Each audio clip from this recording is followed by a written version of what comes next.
이 편지의 첫 문장을 당신에게 씁니다.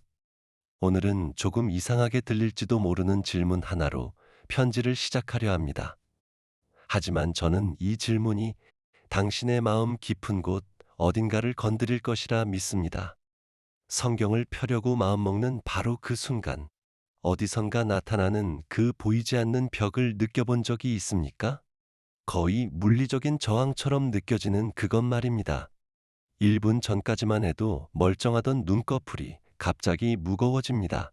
지금 당장 처리하지 않으면 큰일이라도 날 것 같은 잡다한 일들이 한꺼번에 밀려듭니다. 페이지 위의 글자들은 생명 없는 검은 잉크 자국처럼 보이고 마음은 산만하게 흩어집니다. 시대와 문화를 막론하고 진실한 그리스도인 수백만 명이 바로 이 현상을 알고 있습니다. 저는 당신이 이것을 우연이라 여기지 않기를 바랍니다. 이것은 단순한 피로가 아니며 대부분의 경우 당신의 믿음이 부족해서 생기는 일도 아닙니다. 이것은 반복되는 패턴이며 하나의 체계입니다. 당신을 영적으로 굶주리게 하여 생명의 근원으로부터 떼어놓으려는 의도된 전략이지요. 그런데 흥미롭게도 성경 안에는 이 저항의 정체를 설명해 줄 뿐 아니라 그것을 단번에 무너뜨릴 열쇠를 품은 한 구절이 있습니다. 그 구절을 펼치기 전에 우리는 먼저 구별하는 법을 배워야 합니다. 하루의 노고로 인한 자연스러운 피곤함이 있고 표적을 향해 날아드는 공격이 있습니다. 그 차이는 타이밍에서 드러납니다. 생각해 보십시오. 몇 시간씩 화면을 들여다보고 드라마를 보고 뉴스를 훑을 때는 그토록 정신이 맑던 우리가 어째서 성경 앞에 10분만 앉으면 졸음과 산만함이라는 거대한 전투를 치러야 합니까? 갑자기 떠오르는 급한 일들, 끼어드는 잡념들, 서서히 내려앉는 정신의 안개. 이것들은 무작위가 아닙니다. 당신과 하나님의 말씀 사이를 갈라놓으려는 어떤 반대 세력이 존재한다는 증거입니다. 저는 오래전 스크루테이프의 편지에서 이 문제를 다룬 적이 있습니다. 노련한 악마 스크루테이프는 신참 조카 워무드에게 가장 효과적인 전술은 자신의 존재를 감추는 것이라 가르칩니다. 인간이 자신의 유혹과 저항을 그저 자기 생각이나 자기 피로, 자기 나쁜 버릇 탓이라 믿게 만드는 것이지요. 정체가 드러나지 않은 적은 싸움의 대상이 될 수 없기 때문입니다. 그러니 오늘 우리는 불을 켜려 합니다. 문제를 정확히 알아차리는 것이야말로 그것을 이기는 첫걸음이니까요. 성경은 이 전술 앞에서 놀라지 않았습니다. 이미 2000년 전에 답을 마련해 두었습니다. 그 답을 밝히기 전에 먼저 공격이 어떻게 작동하는지 살펴봅시다.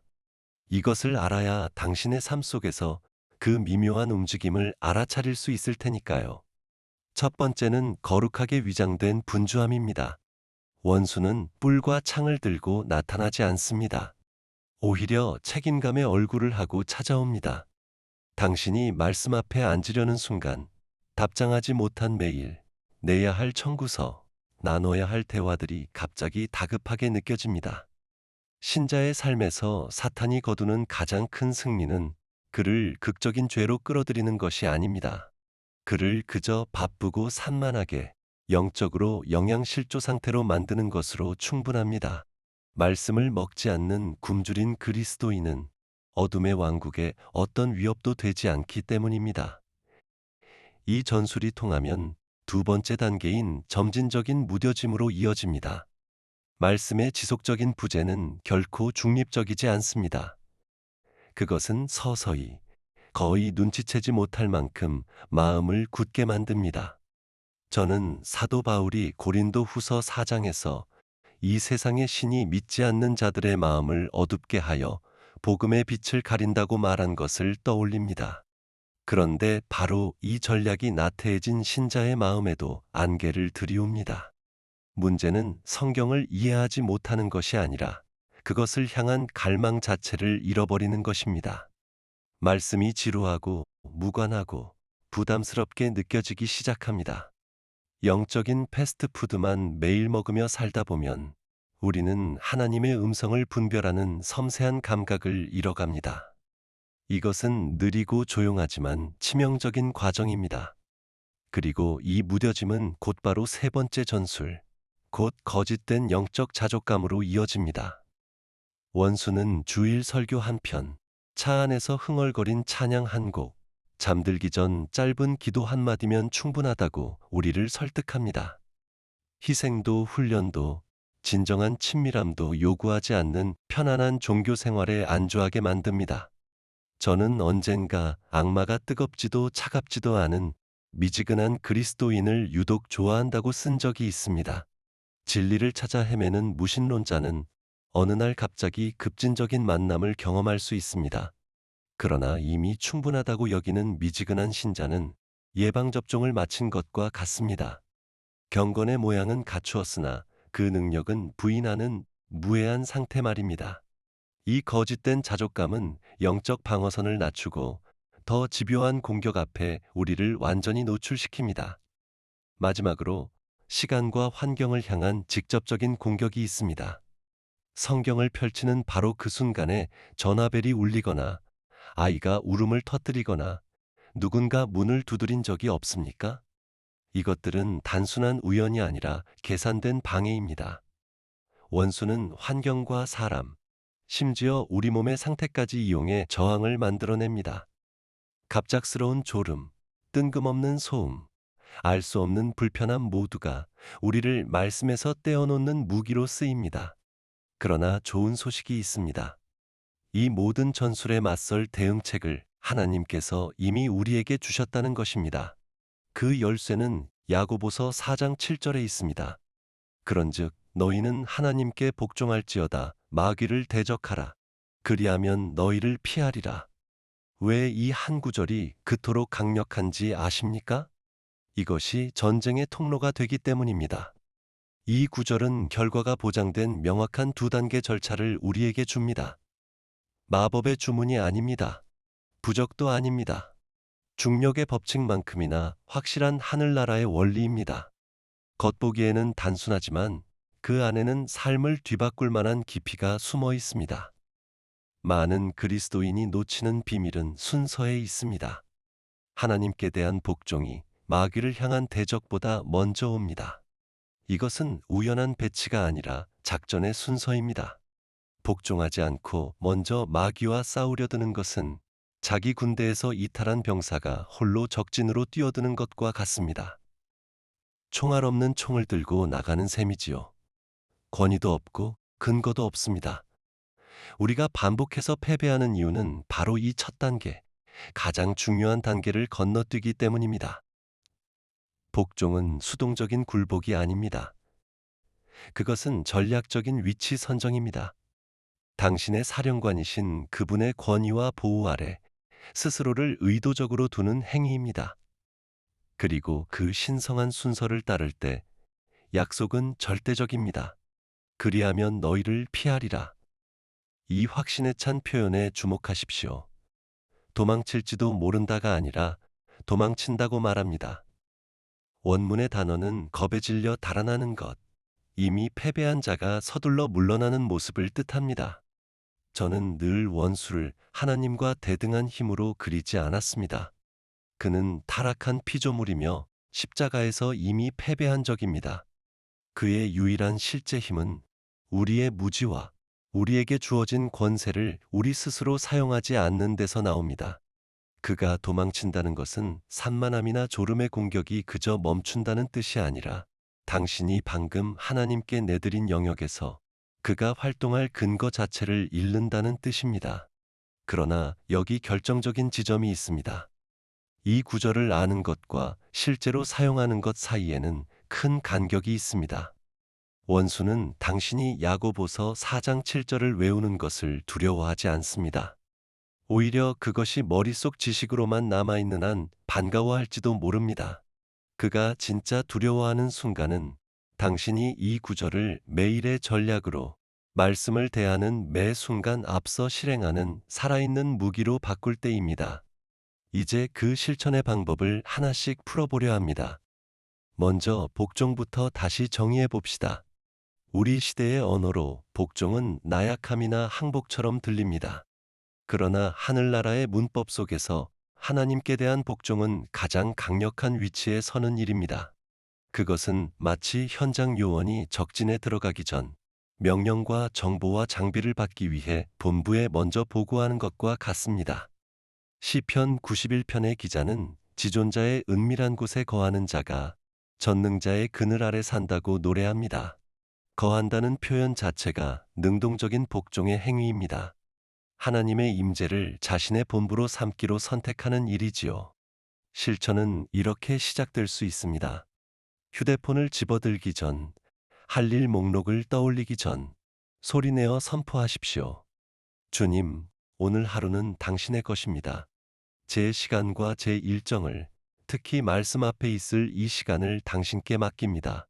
이 짧은 기도가 모든 것을 바꿉니다. 당신이 일정을 하나님께 맡기는 순간 그것을 지키는 책임도 그분께 넘어갑니다. 더 이상 홀로 시간을 지키려 애쓰지 않아도 됩니다. 시간의 주인을 초대하여 당신이 그분을 위해 남겨둔 그 시간을 친히 지키시게 하는 것입니다. 다음으로는 산만함과 근심을 맡기는 연습이 필요합니다.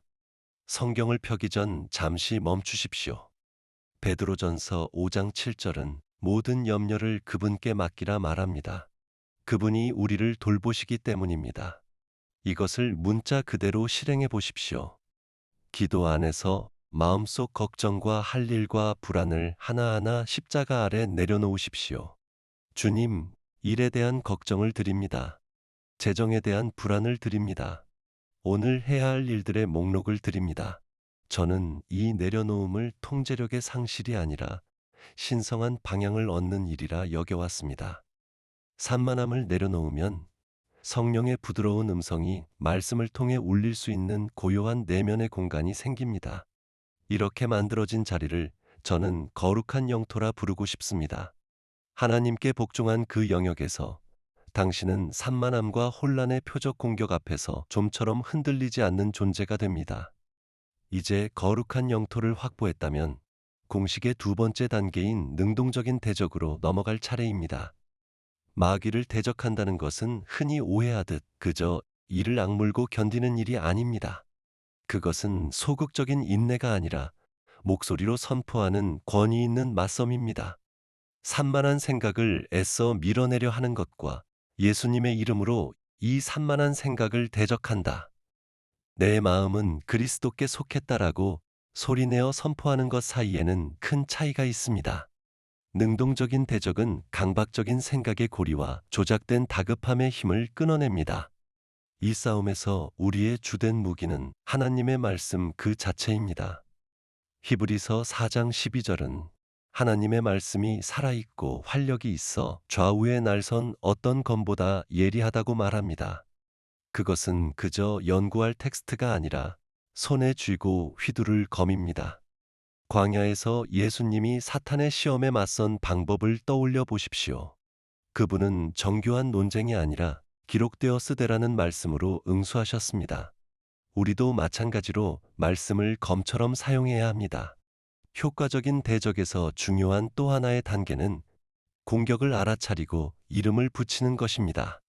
저는 늘 악마의 가장 교묘한 속임수 중 하나가 자신의 존재를 의심하게 만드는 것이라 여겨왔습니다.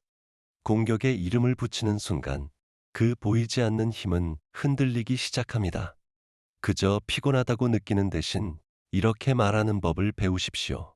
나는 이것을 알아차린다. 이 갑작스러운 다급함은 자연스러운 것이 아니다. 이것은 하나님의 음성을 듣지 못하게 하려는 영적 공격이며 나는 예수님의 이름으로 이것을 대적한다. 이 의식적인 분별이 싸움의 방식을 완전히 바꿉니다. 더 이상 자신의 감정과 씨름하는 것이 아니라 이름 붙여진 적을 향한 집중된 영적 저항을 하고 있는 것입니다. 이제 이 모든 것을 하나로 모아봅시다. 당신이 성경을 읽으려 앉았고 졸음이 밀려오고 마음이 흩어지기 시작한다고 해봅시다. 먼저 자신을 자리매김하십시오. 주님, 저는 당신께 복종합니다. 이 시간과 제 마음을 복종합니다. 그 다음 대적하십시오. 나는 이 졸음과 산만함의 공격을 알아차리며 예수님의 이름의 권위로 대적한다. 마귀야, 너는 여기 있을 자리가 없다. 이 시간은 거룩하다. 그리고 지켜보십시오. 해가 떠오르는 것만큼이나 확실하게 야고보서 4장 7절의 약속이 당신 눈앞에서 이루어지는 것을 보게 될 것입니다. 정신의 안개가 걷히고 명료함이 돌아옵니다. 불안 대신 평화가 자리 잡고 말씀을 향한 굶주림이 마음속에서 다시 피어오릅니다. 그 승리가 찾아올 때마다 감사하십시오. 그것을 기록해 두십시오. 이 영역에서 얻는 작은 승리 하나하나가 다음 싸움을 위한 믿음과 영적 권위를 더해줍니다. 이것을 위기 대응의 기술에서 삶의 방식으로 바꾸기 위해 저는 아침의 복종과 대적이라 부를 만한 습관을 하나 제안하고 싶습니다. 하루의 첫 10분을 다른 무엇보다 앞서 당신의 거룩한 경계를 세우는 데 쓰십시오. 복종의 기도로 시작하십시오. 주님, 오늘 이 하루 전체를 당신께 복종합니다.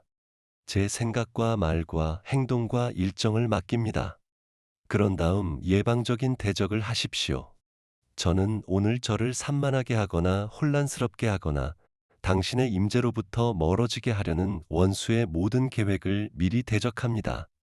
이 단순한 습관이 당신의 말씀 묵상을 매일 벌어지는 전투에서 보호받는 강력한 만남으로 바꿔놓을 것입니다. 시간이 흐르면 당신은 저 나름대로 영적 레이더라 부를 만한 감각을 갖게 될 것입니다. 공격이 커지기 전에 그 낌새를 알아차리기 시작할 것입니다. 갑작스러운 짜증, 이유 없이 다른 일을 해야 할 것 같은 조급함, 뜬금없는 졸음 같은 신호들 말입니다. 저는 그리스도인의 삶을 놀이터가 아닌 전쟁터로 그려왔습니다. 원수는 언제나 우리가 경계를 늦추는 순간을 노립니다. 성숙한 신자라 해서 공격을 덜 받는 것은 아니지만 그들은 훨씬 더 깨어 있고 준비되어 있습니다. 그리고 우리는 이 싸움을 홀로 치르지 않습니다. 전도서는 세 겹줄은 쉽게 끊어지지 않는다고 말합니다. 우리가 이 영역의 싸움과 승리를 서로 나눌 때 몸 전체가 강해집니다. 말씀을 대할 때 서로를 위해 구체적으로 기도해 줄 때 우리의 영적 권위는 배가 됩니다. 원수가 도망치는 것을 본 당신의 경험은 같은 감옥에 갇힌 누군가를 풀어주는 열쇠가 될 수 있습니다. 그래서 저는 당신에게 하나의 초대를 건네고 싶습니다. 앞으로 일주일 동안 성경을 펼 때마다 이 야고보서 4장 7절의 절차를 실행해 보십시오. 하나님께 복종하고 어떤 산만함이나 저항이든 능동적으로 대적하십시오. 그리고 그 결과를 조용히 마음에 새겨두십시오. 하나님의 말씀은 우리의 유산이며 무기이며 기쁨입니다. 오늘부터 우리는 그 무엇도, 그 누구도 우리와 말씀 사이에 끼어들도록 내버려 두지 않을 것입니다. 당신의 여정에 늘 함께하기를 바라며 루이스로부터